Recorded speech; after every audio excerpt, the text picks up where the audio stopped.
Понимаю то, что на линии он ничего сейчас не сделает, потому что шамана не видно. То есть, ну, скорее всего, он тоже под мидом, и, ну, ДБшки угрозы нету. И плюс у Сларка мало ресов, то есть в ДБшку они вряд ли нападать будут.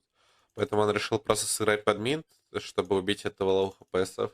Сейчас просто без проблем может по тауэр задавить, сноубол нажать. Вот он вообще на одну тычку буквально. В таких ситуациях можно либо остаться, и если у вашего мидера остались все еще ресы, можно остаться, главное, экспу, не красть у мидера, и убить вражеского мидера после ТП просто. Вот. Так как тут у Копы лоу хп, и активка не скоро, он сразу же пошел к ДБшке, чтобы она одна не страдала с Ларком.